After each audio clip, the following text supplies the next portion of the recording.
Hello guys and welcome to my channel. If you're new here, so glad to see you. My name is Leah Krelvitz and I am a Division I cross country and track and field athlete at the University of Iowa. And if you are coming back, so good to see you again.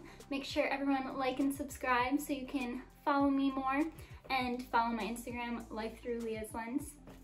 All right, so today is going to be, as you can see on the title, it's a college question and answer. So I had you guys ask me questions a couple weeks ago just about any college tips, challenges I went through, like anything, whatever you wanted to know. So I have about 10 questions I think here that I compiled that I'm gonna answer for you guys. So let's get into it. So question number 1, what was the hardest part of the transition to college? For me, it was being away from home. So I am definitely a homebody. When I was younger, I hated going to camp and being away from home for a week. It was just not my cup of tea, but my parents always seemed to convince me to go every year, even though I would cry most of the time. But I'm glad they did that because it just really pushed me out of my comfort zone, and I never thought I would be going to Iowa, like 5 hours away from home, but here I am. That's where God led me. So, and I think another hard part was just the unfamiliarity. That's a word? I think so. I don't know, I'm not very good at English. The unfamiliarity of being in a new city. I come from a really small town. I wasn't used to having like this many people around all the time, and like that was hard too. And then another thing was just the independence of not having a home-cooked meal ready when I come home, or just having to do like everything on your own, like figure out my own schedule and all of that. Question number 2, the easiest part of the transition to college. For me, it was just already knowing some of the girls because I came on a recruiting visit a year before coming to college. So I knew some of them, and I was on a team, like in a family, and had a group of friends already. So that definitely made it easier. And also having teammates who do value their faith and had a strong faith too, because it continued to help me grow in my faith, and it was just a lot more comfortable knowing that I had other believers with me. And question number 3, how to balance athletics in school with hanging out with friends. And then this kind of goes with, like, I had a lot of questions about time management and organization skills. So I said join groups with them, like get involved in campus things and anything you can. Or if you're on a team, like you kind of already have built-in friends, but it's nice to get to know people in your class. So what I did was every class I would try to find one person that I talk to, be friends with, and those friendships are really special to have too, just because it helps to just get out of the athletics world, sports world, and just talk to somebody else who isn't part of that to broaden my horizons, I guess. And another tip I would give was make time for things you enjoy. Don't just study all the time, even though studying is definitely very important in college, but just make time to do things you enjoy, like reading and making sure you're being with other people, friends. Make time for FaceTime calls with people, so friends from back home or family. I always make sure that I'm talking to them still, but also then going out for lunch and dinner with people, because everyone's got to eat. So I would definitely recommend that, even though I really haven't been one to be going out for meals and stuff this year just because of COVID, but I still have gotten together with some teammates once in a while, just a small group, and gone for ice cream, and that's just a fun way to kind of take away any other stress from school athletics that is like bothering you, and you can just remember that it's not all about that. So, and another thing I would suggest is to make lists. I actually got a really cool planner this year, and it's kind of silly on the front. It says I'm very busy, but I got it from Walmart and it was literally $3. It really helped me just to stay organized and on top of everything I'm doing. Those would be my recommendations. Number 4, biggest change from high school to college in running and how I handled it. Whew. This one is hard because at first I thought I was handling it very well, but then I wasn't. So anyways, I would say the biggest change for me was more miles. I thought I could just, you know, keep going more and more, and I didn't really run that many miles in high school, so I really should not have kept going up in my miles, but it kind of got to the point where I got to a certain number of miles. I think I got to like 50, and I started having some shin pain, and then we found out osteoporosis and all that, if you've been following along with my story on Instagram.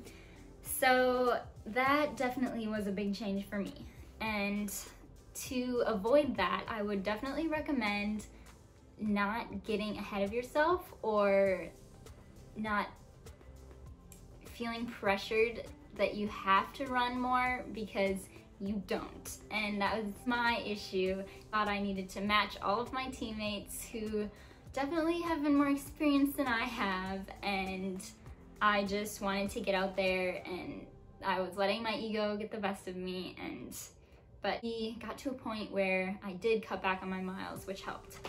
I would also say you have training to go to, and you also have to walk to class, and you have to walk to practice, and that is just a lot of energy like consumed that you didn't really have when you were in high school, just because you stayed in the same building. And if you go to a big university like mine, everything is super spread out, and I was so determined to walk everywhere in the beginning, but highly recommend taking a bus, because once I started to do that, I definitely felt less tired. So I would recommend taking a bus and catching rides with teammates as much as you can, because the older girls on your team or guys on your team are going to be so willing to give you rides and help you out, because they knew what it was like to be a freshman too. Use your support system. Another challenge for me, competing against other gifted runners. In high school, I won most of my races, so I went from winning all of my races to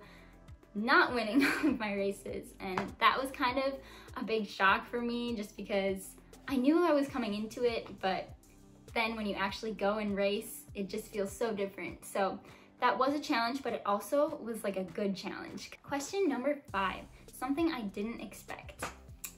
I didn't expect a lot of things that have happened, but here we are. God always has a plan, we remember that. So injuries definitely would be something that I was not expecting, because I was never injured in high school, and I guess I was just thinking, oh, it's just not gonna happen to me. I just don't get injured, but that is not true. So yes, definitely injuries was something I didn't expect. And then also, just that in my darkest moments, God would be able to shine the brightest and use me the most. I've seen through this last injury with my stress reaction that you guys on my Instagram have just really opened up even more, as I've opened up even more about this, and just the struggles I'm having with it, and how I'm using it to just grow my faith and just cling to God. So I always thought that I had to be winning in order to glorify the Lord, and I had to be on top. I had to be the first on my team, first to finish workouts, and that's just so not true. And I was glorifying the Lord in those moments, but I can still glorify Him even when I'm not competing and running. So just really clinging to that, and just knowing that He is all I need. I don't have to be competing and running in order to give Him glory. I can still shine a light to Him even in my darkest moments. Question number 6. Running with people who are faster than you. Is it normal, or should I be running by myself? That is a hard one, because I think it's good to run with people who are gonna push you in workouts and stuff, but you also really need to listen to your body. You can't be wearing yourself out like in the beginning, because you are just really going to regret that at the end, and that's really where injuries and everything can come in. Like, you have to push your limits, but you also have to know where to stop and when it is working hard versus injury, which is a really hard line to find. But once you find that, I would definitely say then you'll know that if it is okay to be running with people who are faster than you, or especially on like an easy day. Like, you shouldn't be running with somebody who is going to be running faster than you are. So definitely listen to your body and just know what training day you're on and what you should be doing and what would be best. Question number 7, the recruitment process and getting in touch with colleges.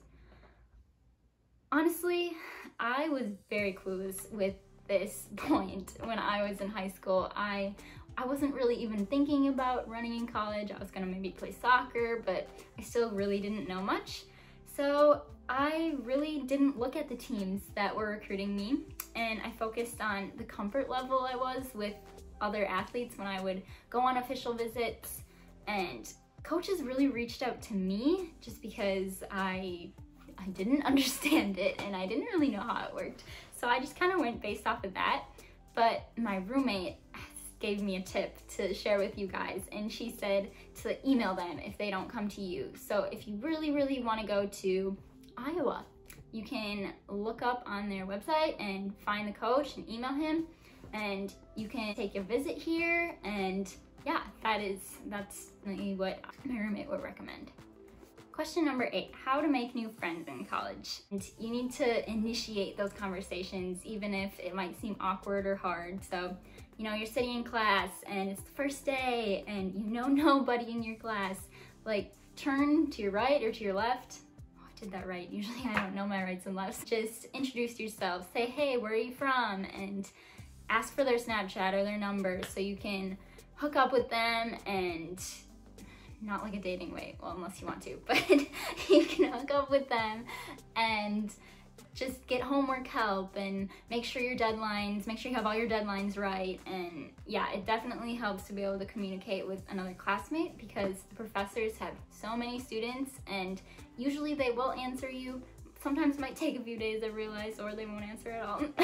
But it's so nice to have another classmate, just another person to turn to if you need help on anything. So I had a lot of friends already built in on my team, but like I said, it was super nice to have friends outside of my team, because it just helped me to take my mind off of running, and it's just good to be with other people who don't do the same things as you do, because I think that really helps just you to learn more about yourself even. Question number 9, eating healthy in college. Dining halls honestly offer a lot of nutritious meals that can give you what you need. So you don't need to feel pressured to think like, oh, it's not healthy if I'm not making it, because that's so not true. And your body kind of needs that stress taken off anyways. Especially the first year of college, I think it was really good for me to just not be on my own and making all my own food, because that was one less stress to have, because already coming into a new place was enough in itself. So it was super great to just be able to go to the dining hall and make sure you venture out and try something new, you know.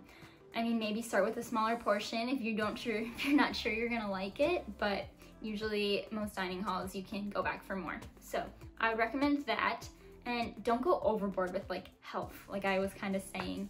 So you don't need to feel guilty for trying. I would also recommend to have well-balanced bars and snacks and stuff in your dorms. So I really recommend RX bars, Picky bars, Kind bars, and some snacks like Bada Bean snacks and crackers. And then also make sure to have like oatmeal, nut butter, cereal, beans, microwave rice and quinoa on hand. It's great to just have meals right in your dorm.